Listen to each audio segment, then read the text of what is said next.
रब इश्रह ली सदरी वयस्सिर ली अमरी वहलुल उक़दतम मिन लिसानी यफ़क़हू क़ौली। अस्सलाम वालेकुम, doctor Sania Bashir here, consultant diabetologist and C of Diabetes Telecare. उम्मीद करती हूँ कि आप लोग खैर खैरियत से होंगे। और सबसे पहले तो आप लोगों का बहुत शुक्रिया कि आप लोगों ने ईद उल अज़हा की सीरीज़ को एंजॉय किया। ईद उल अज़हा की सीरीज़ में बताई जाने वाली इन्फॉर्मेशंस को गौर से सुना। कुछ कॉन्फ्लिक्ट्स भी आए हैं, इस पर इंशाल्लाह डिटेल में हम डिस्कशन करेंगे नेक्स्ट वीक। लेकिन आप लोगों के सराहने का, अमल करने का, समझने का बहुत शुक्रिया। और आप लोगों ने जो फीडबैक्स, जो विशेस, जो प्रेयर्स हमारे लिए भेजी थी, उन सब चीज़ों का बहुत बहुत शुक्रिया। आज का टॉपिक बहुत ही इंटरेस्टिंग है। एक ऐसा टॉपिक है जिसके बारे में अक्सर लोग नहीं जानते हैं। ऑल्दो मैंने बहुत सारी वीडियोस पहले भी कवर की हैं, लेकिन आज हम इसमें थोड़ा सा और डिटेल से गुफ्तगू कर रहे हैं। जी हाँ, आज हम बात करने जा रहे हैं सूजी के हवाले से। जी हाँ, ये सूजी जो कि हम मुख्तलिफ़ शक्ल में पाकिस्तान में ख़ास तौर पे इस्तेमाल की जाती है। सूजी का हलवा इस्तेमाल किया जाता है, सूजी की खिचड़ी इस्तेमाल की जाती है, सूजी को एज़ अ दलिया, सॉफ्ट डाइट, जो हमारे जो ओल्ड एज होते हैं, जो ज़्यादा चबा नहीं सकते, या जो हमारे छोटे बच्चे होते हैं जो कि ज़्यादा चीज़ें पसंद नहीं करते, खाते नहीं हैं, तो एज़ एन हेल्दी मील सूजी को इस्तेमाल किया जाता है। इसके अलावा सूजी जो है वो हमारे मुख्तलिफ़ खाने पीने की चीज़ों में मौजूद है। जैसे अक्सर पास्ताज़ जो होते हैं, जो मैक्रोनीज़ हैं, जो पास्ता है, वो बेसिकली सूजी से बनते हैं। बहुत सारे मुल्कों में सूजी से बहुत सारी डिफरेंट चीज़ें बनाई जाती हैं, जिसमें उपमा है, जिसमें इडली है, सूजी का इस्तेमाल रहता है। लेकिन ये सूजी शुगर के मरीज़ों के लिए कैसी है? क्या ये शुगर को बढ़ाती है या शुगर के मरीज़ों के लिए ये एक एनर्जी बूस्टर है? वीडियो को एंड तक ज़रूर देखिएगा, क्योंकि बहुत सारे हम चीज़ों का आपको डिस्क्लोज़ करने वाले हैं जिसको शायद आप नहीं जानते हैं। वीडियो को एंड तक ज़रूर देखिएगा और अपना फीडबैक कमेंट में ज़रूर दीजिएगा।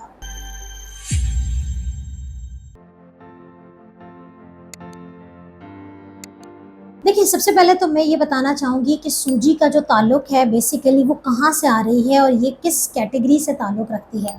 देखिए, सूजी भी बेसिकली गंदम की एक शक्ल है, लेकिन ये मुख्तलिफ़ है उस होल व्हीट से जो कि हम आटे में इस्तेमाल करते हैं। या हम आपसे कहते हैं कि भई आप चक्की का भूसे वाला आटा इस्तेमाल करें, होल व्हीट का आटा इस्तेमाल करें। ये एक व्हीट की अलग कैटेगरी है, यानी कि गंदम जब उगाई जाती है तो डेफ़िनेटली उसकी मुख्तलिफ़ कैटेगरीज़ होती हैं। तो एक जो गंदम है वो तो आता है, उससे हम आटा बनाते हैं, हमारी रोटियां बनती हैं और उसकी रिफाइंड शक्ल होती है मैदा। जबकि एक दूसरा व्हीट होता है, गंदम ही की शक्ल है, जिसे ड्रम व्हीट कहते हैं, DURUM। ये व्हीट, ये वाला जो गंदम है, बेसिकली जब ये प्रोसेस होता है तो उसकी एक रिफाइंड शक्ल हम कहते हैं कि ये सूजी है। लेकिन ये मैदे से ज़्यादा थोड़ी-सी कोर्स होती है, यानी कि आप कह लें, आम अल्फाज में हम कहते हैं कि इसका टेक्सचर जो होता है वो दानेदार होता है। यानी कि अगर आप इसे हाथ लगाते हैं तो दानेदार टेक्सचर है सूजी का, इतना रिफाइंड नहीं है जितना कि मैदा। इसलिए ये मैदे की जितनी बुरी नहीं है, जितना मैदे को हम ज़हर कहते हैं, इतना सूजी जो है वो इतनी ज़हर का काम नहीं देती है जितना कि वो मैदा देता है। दूसरी बात ये है कि ये टोटली चूँकि व्हीट है, इसलिए स्टार्च है, यानी कि इसके अंदर कार्बोहाइड्रेट्स मौजूद हैं। लेकिन सूजी का जो फ़ायदा है वो ये है कि इसके अंदर फ़ाइबर भी है, इसके अंदर प्रोटीन भी है। अच्छा खुदारा, वीडियो को पूरा गौर से सुना करें। बहुत सारे लोग कमेंट कहते हैं आप शुरू में इतने फ़ायदे बता रही होती हैं और आप टाइटल में कुछ और लिखती हैं। तो देखिए, हम फ़ायदा इसलिए बता रहे हैं कि एटलीस्ट आपको पता हो कि ये चीज़ें अल्लाह ताला ने हमारे लिए उतारी हैं और हम इनको कैसे इस्तेमाल कर सकते हैं, लेकिन हम किन लोगों के लिए बता रहे हैं कि नुकसानदेह भी है। तो सूजी एक रिफाइंड शक्ल है, इसमें कोई दो राय नहीं है, लेकिन मैदे जितनी जहर नहीं है। इसके अंदर प्रोटीन भी है, इसके अंदर फाइबर भी है, इसके अंदर मैग्नीशियम भी है। ये मैग्नीशियम जो कि आजकल बहुत सप्लीमेंट्स चल रहे होते हैं कि भाई मैग्नीशियम का, ये आपको सूजी में मिल जाती है। लेकिन सूजी का ग्लाइसेमिक इंडेक्स, यानी कि जो उसकी शुगर बढ़ाने की सतह है, वो बहुत ज़्यादा है।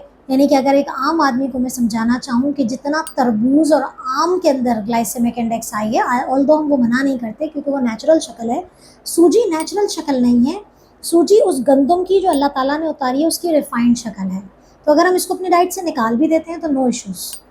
फ्रूट को निकालेंगे तो नुकसान होगा, इसको निकाल भी देंगे तो कोई मसला नहीं है, क्योंकि इसका ग्लाइसेमिक इंडेक्स बहुत ज़्यादा है। और इसका जो है वो, लेकिन इसके कुछ फ़ायदे भी हैं इसलिए लोग इस्तेमाल भी करते हैं। अच्छा, मैं आपको एक बात बताती चलूँ कि सूजी हमारे यहाँ किस किस तरीक़ों से इस्तेमाल हो रही है। जैसे अक्सर हमारे यहाँ पाकिस्तान में जो ट्रेडिशनल है वो तो हलवा है, जिसको तो डायबिटिक पेशेंट अवॉइड करता है कि भाई वो मीठा है। लेकिन पूरियाँ जो बनती हैं बाहर वाले जो रेस्टोरेंट्स पे जो आपको पूरियाँ मिल रही हैं उसके अंदर भी सूजी है। गोलगप्पे की जो पूरी है उसके अंदर भी सूजी है। हमारे जो पास्ताज़ हैं, मैक्रोनीज़ हैं, स्पैगेटीज़ हैं, बेसिकली उसमें भी सूजी व्हीट के साथ ऐड की जाती है, ठीक है। इसके अलावा कुछ डिशेज़ जो हैं वो जिसमें डोसा बना रहे हैं तो डोसा में भी बहुत सारे लोग सूजी का इस्तेमाल करते हैं। इसके अलावा सूजी को बहुत सारी चीज़ों में कोटिंग के लिए इस्तेमाल किया जाता है। तो लोगों को अच्छा बताने का मकसद ये है कि बहुत सारे लोग नावाकिफ़ हैं। वो कहते हैं भाई मैदा नहीं इस्तेमाल करना तो चलो सूजी इस्तेमाल कर लेते हैं।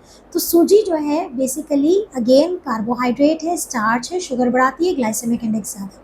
तो बहुत सारे लोग मछली को कोट करने के लिए, चिकन को कोट करने के लिए, बहुत सारे लोग जो है मुख्तलिफ़ किस्म की कोटिंग्स में सूजी का इस्तेमाल कर रहे हैं।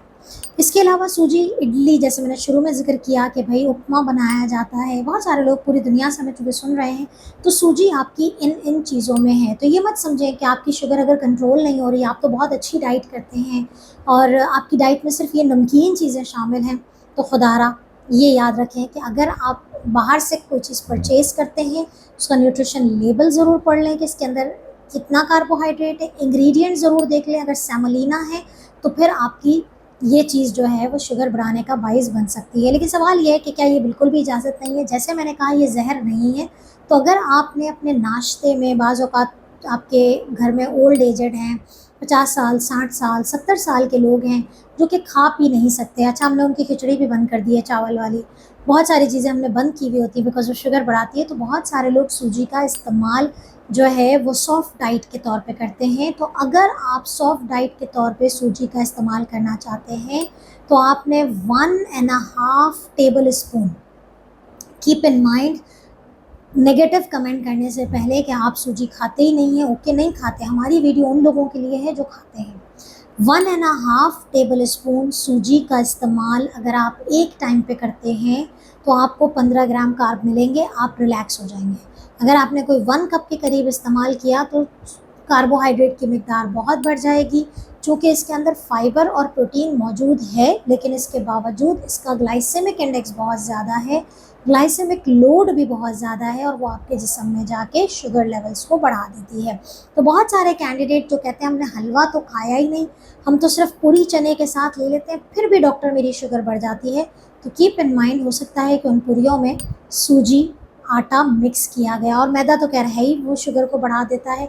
तो सूजी जो है वो आपने रिलैक्स नहीं होके खानी है बल्कि बहुत कॉशियसली 1.5 टेबल स्पून सूजी को आप अपने नाश्ते में, चाहें तो आप हाफ कप मिल्क ले सकते हैं, लो फैट मिल्क को, उसके अंदर आप सूजी डाल के इसको पका लें। आपका दलिया रब जिसे हम कहते हैं, सॉफ्ट सी डाइट है। आप अपने बूढ़ों के लिए घर में दादा दादी, नाना नानी, जो भी आपके रिश्तेदार हैं जो ओल्ड एज हैं, जिनकी रिस्पॉन्सिबिलिटी आप पे है, आप इनको सूजी दें। या फिर सूजी के साथ बहुत सारी वेजिटेबल्स डाल के उपमा या इडली टाइप चीज़ बनती है, वो बना के आप दे सकते हैं।